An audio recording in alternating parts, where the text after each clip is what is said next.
Bienvenue dans Level Up Ta Life, le podcast où nous explorons ensemble les clés pour construire de nouvelles habitudes durables pour améliorer votre corps, votre esprit et votre vie. Chaque semaine, je vous parle d'astuces et de petites choses à mettre en place dans votre quotidien pour vous aider à vous épanouir pleinement.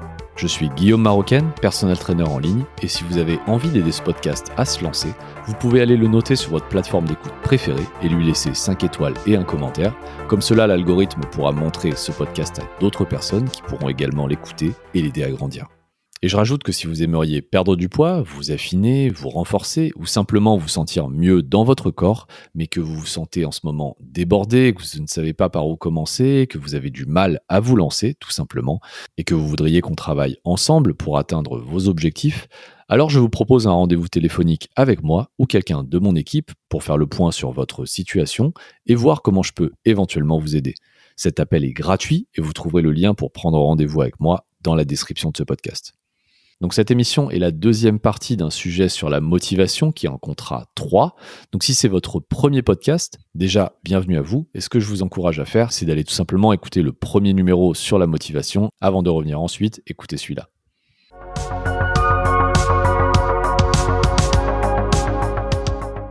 Donc pour rappel, dans la première partie, on avait défini ce qu'était la motivation et dit qu'en fait, il s'agissait tout simplement d'un état dans lequel la souffrance de ne pas faire quelque chose devenait plus forte que la souffrance de faire ce quelque chose.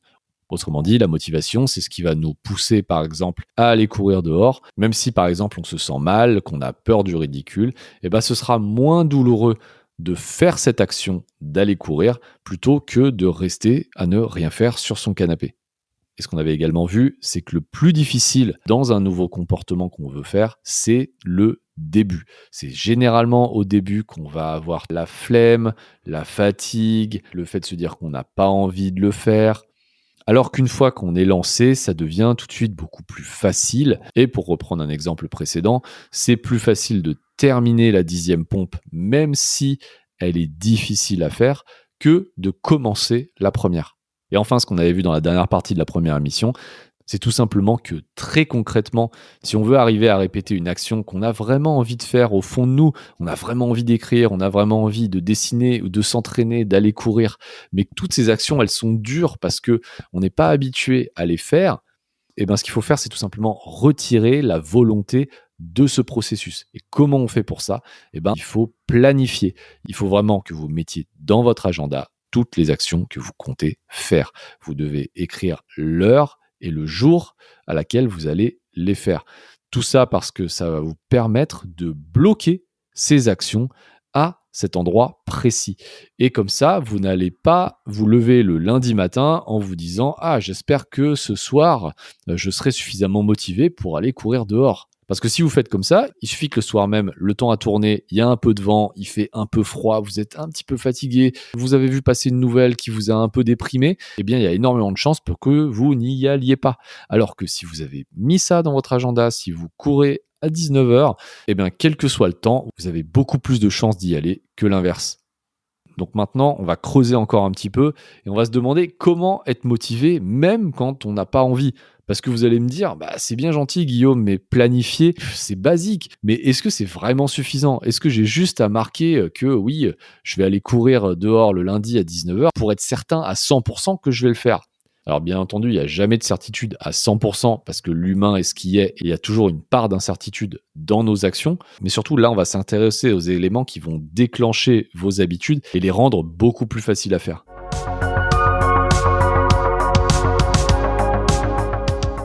Si on va voir du côté des artistes les plus prolifiques du monde, on peut se demander comment eux, ils font pour arriver à se motiver tous les jours. Comment ils font pour aller se mettre dans leur atelier de peinture et peindre tous les jours. Parce qu'il doit bien y avoir certains moments où, concrètement, voir un tableau, ça doit les gonfler. On peut se demander également, tout simplement, comment fait Stephen King pour aller se mettre sur son écran d'ordinateur et pour écrire. Il doit bien y avoir des moments où même lui, grand romancier, ça doit vraiment le gonfler, il doit avoir envie d'aller faire autre chose.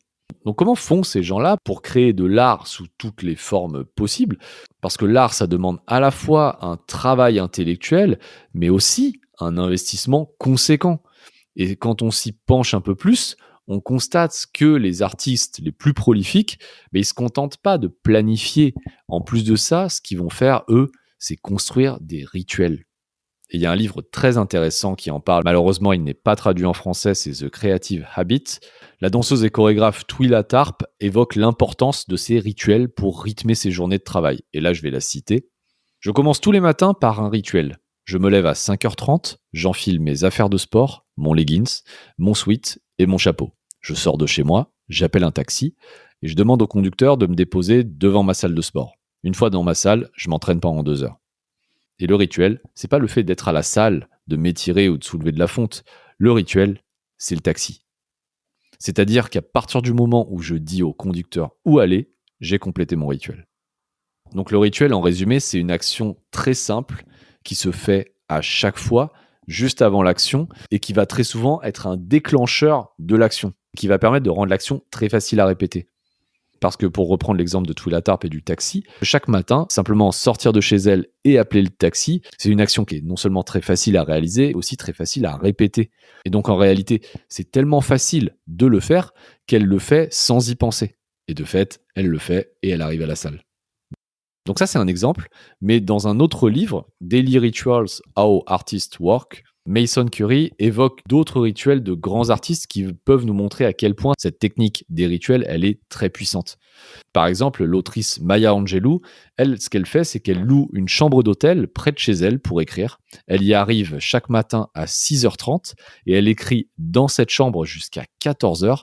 Ensuite, elle rentre chez elle pour travailler sur autre chose et elle ne dort jamais à l'hôtel. Mais on peut également, par exemple, citer Haruki Murakami, l'auteur japonais qui se lève tous les matins à 4 heures du matin, je sais, ça fait tôt, et il écrit pendant 5 heures, puis ensuite il va courir. Bon, tous ces exemples, ça fait pas mal de lève-tôt, tout ça, mais l'intérêt, c'est surtout de montrer que chacun a trouvé un moment et une manière de faire qui est adaptée à ses propres particularités. Parce que concrètement, les grands artistes, ils se reposent pas sur la motivation ou sur l'inspiration.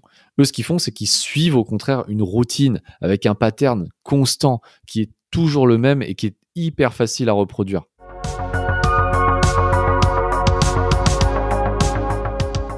Mais alors, vous allez me dire, mais est-ce que moi, je peux appliquer tout ça à mon quotidien, Guillaume? Parce que là, tu me parles de Maya Angelou, d'Haruki Murakami, c'est bien beau, mais bon, moi, j'ai pas leur quotidien non plus. Et vous aurez raison, et c'est pour ça qu'on va aller chercher quelques exemples de rituels qui peuvent vous aider à installer une routine. Par exemple, vous voulez vous entraîner plus régulièrement, et ce que vous pouvez faire, c'est tout simplement lancer une playlist de musique, toujours la même, quelques minutes avant de vous entraîner. Parce que en faisant ça, vous allez tout simplement associer la musique à l'entraînement.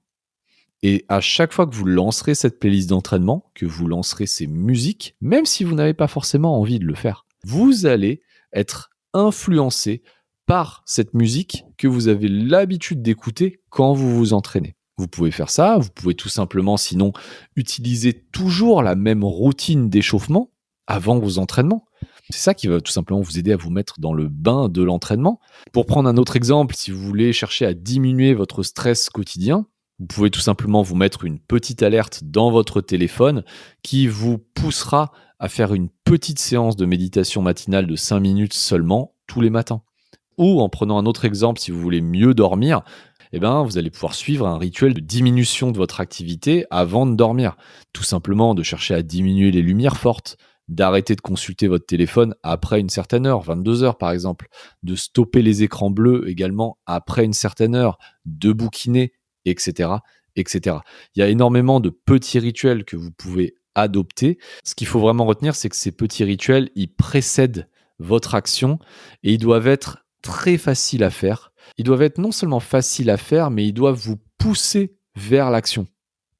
Parce qu'une fois que vous êtes dans le rituel, vous allez être naturellement amené à réaliser l'action que vous voulez faire au fond de vous, mais surtout, vous allez la faire de manière beaucoup plus naturelle et sans réfléchir. Et moins vous allez y réfléchir, et plus vous allez la faire, et plus il y a de chances que vous la répétiez. Et non seulement vous allez pouvoir démarrer grâce à ces rituels vos nouvelles habitudes de manière plus facile, mais également ça va devenir beaucoup plus simple de suivre et répéter vos nouvelles actions. Donc en résumé, la clé d'un bon rituel, c'est simplement que ça retire le besoin de prendre une décision. Parce qu'en fait, c'est d'avoir une décision à prendre qui prend beaucoup, beaucoup de charge mentale et qui épuise la volonté au final. Ainsi, vous n'avez plus à vous dire qu'est-ce que je dois faire, comment je dois le faire et quand est-ce que je devrais le faire.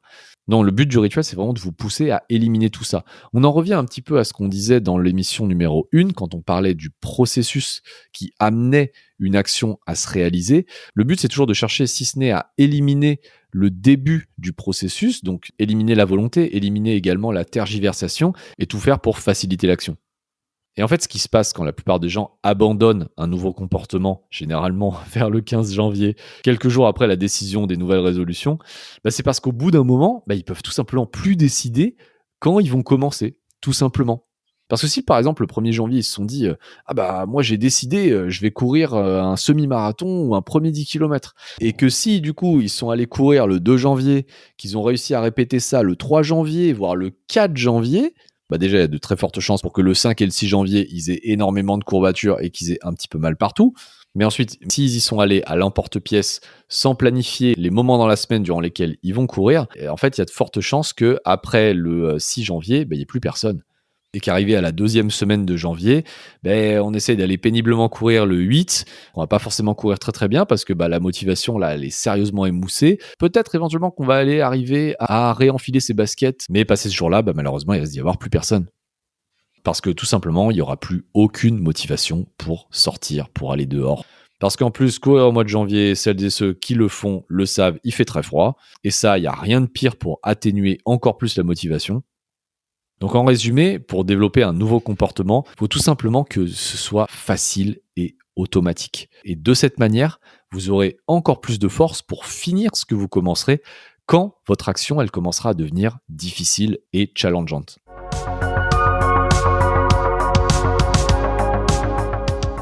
Alors, comment faire de la motivation une habitude ? Là, on va voir 3 étapes très simples à mettre en place que vous pouvez adopter pour construire de meilleurs rituels et faire en sorte que la motivation, ça fasse tout simplement partie de vos habitudes. Donc, étape 1, les rituels, qu'on peut également appeler pré-routines, doivent être si simples à faire que, comme dirait James Clear, l'auteur de Atomic Habits, vous ne pouvez pas lui dire non. Vous ne devez avoir besoin d'aucune motivation pour commencer ce rituel ou cette pré-routine. Exemple, votre routine sportive, elle peut tout simplement être d'enfiler vos affaires de sport ou vos chaussures de course. Ces tâches, elles doivent être si faciles à faire que vous ne pouvez pas refuser de les faire.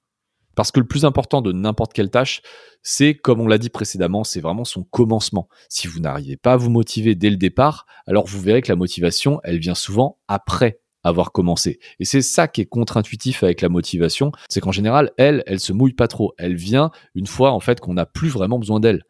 Et c'est pourquoi votre rituel, votre pré-routine, ça doit être très très simple à faire pour commencer. Et donc ça, c'est l'étape 1.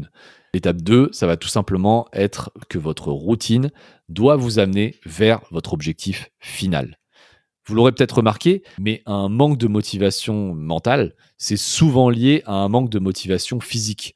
Imaginez simplement votre état physique quand vous êtes déprimé, ou alors votre état physique quand vous vous ennuyez, ou quand vous n'êtes pas du tout motivé. Généralement, vous allez être soit allongé sur le canapé, soit affalé dans un fauteuil en train de regarder Netflix ou en train de regarder votre téléphone et de scroller sur les réseaux sociaux un peu comme un zombie. Et donc là, en fait, ce qui se passe, c'est que vous bougez pas beaucoup. Vous êtes en fait physiquement dans une position d'inertie. Et comme on le disait dans la première émission, la motivation, c'est vraiment la première loi de Newton qui dit qu'un objet en mouvement tend à rester en mouvement. Mais du coup, l'inverse est aussi vrai. Un objet qui est en phase d'inertie va être beaucoup plus difficile à remettre en mouvement. Mais il y a quand même de l'espoir dans tout ça parce que, pour reprendre l'exemple d'aller courir dehors, quand bien même vous n'en auriez pas envie à l'instant T parce que vous êtes affalé sur votre canapé en train de fusionner avec lui et en train de scroller sur Instagram, vous allez avoir tout simplement plus de chances d'aller courir si vous vous levez tout simplement et que vous posez votre téléphone. Simplement le fait de vous remettre en action, de bouger physiquement, va vous donner plus de chances de vous sentir mentalement engagé et énergique. Et ça, c'est clairement ce que l'auteur Mark Manson va appeler the do something principle. En français, le principe de faire un truc, c'est simplement le fait de se mettre en mouvement. Ça peut être simplement d'aller vous brosser les dents, d'aller faire la vaisselle, d'aller vous faire un café. Le fait de bouger va tout simplement vous donner un peu plus d'impulsion qui a plus de chances de vous faire aller courir. Alors attention, je ne dis pas qu'en vous levant, vous allez être forcément motivé à 100% pour aller courir. Il y a toujours une probabilité pour que vous ne fassiez pas cette action. Simplement, la probabilité de ne pas faire l'action, elle s'en est trouvée diminuée parce que vous vous êtes levé et que vous avez fait quelque chose. Donc pour reprendre cette étape 2, votre routine, elle doit vous amener de manière très simple, de manière la plus simple possible, au démarrage de votre action. Il faut vraiment voir votre routine comme quelque chose de transitionnel, quelque chose que vous allez faire qui va vous aider à démarrer. Et ensuite, une fois que vous aurez démarré, tout ça, ça devient plus facile. Et enfin, troisième étape, et ça c'est vraiment important, vous avez besoin de suivre le même pattern à chaque fois. Et j'insiste sur le à chaque fois, parce que le but principal de votre pré-routine, de vos rituels, c'est vraiment de créer une série d'événements que vous allez faire tout le temps avant de commencer la vraie tâche que vous voulez accomplir. Parce que votre pré-routine, elle dit à votre cerveau, avant de m'entraîner, je commence tout simplement à préparer mon sac de sport pour aller à la salle ou à mettre mes affaires de sport avant de m'entraîner chez moi. Et une fois que j'ai enfilé mes affaires de sport, je vais boire un grand verre d'eau, par exemple. Et au bout d'un moment, cette pré-routine, elle va devenir si rattachée à votre action principale que simplement, rien que le fait de lancer votre pré-routine, ça va vous mettre instantanément dans l'état mental adéquat pour entreprendre la suite. On parlait précédemment d'écouter une playlist de musique, toujours la même, avant de vous entraîner. Ça, c'est quelque chose qui marche extrêmement bien et notamment, c'est quelque chose que j'utilise beaucoup au quotidien pour aller courir ou avant d'aller m'entraîner au CrossFit, par exemple. C'est que je lance soit ma playlist de CrossFit, soit ma playlist de running, même si je n'ai pas forcément envie de m'entraîner. Ces musiques-là que j'écoute soit avant d'aller à la salle de CrossFit, soit que j'écoute pendant que je m'entraîne quand je cours, elles sont devenues associées à ces mouvements-là. Elles sont devenues associées à ces actions-là. Par exemple, la chanson Numb de Linkin Park, elle est devenue entièrement associée au fait que je cours. Quand je l'entends à la radio, je m'imagine en train de courir et du coup, quand je lance ma playlist et que Numb de Linkin Park se lance, je me visualise en train d'aller courir. Et ça devient alors beaucoup plus simple de commencer à préparer mes affaires, à mettre mon short, à mettre mes chaussures et de partir courir.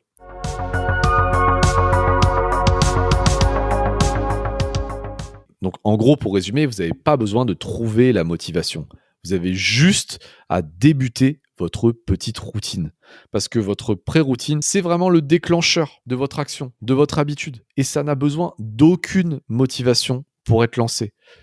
Et donc ça, c'est important parce que ça vous retire vraiment la prise de décision. La prise de décision, à partir du moment où vous allez avoir une décision à prendre pour réaliser une action, ça va être difficile de prendre cette décision 3, 4, 5, 6 fois par semaine s'il faut. Parce que prendre une décision, c'est une charge mentale et qu'il faut vraiment vous retirer cette charge mentale si vous voulez réaliser l'action en question.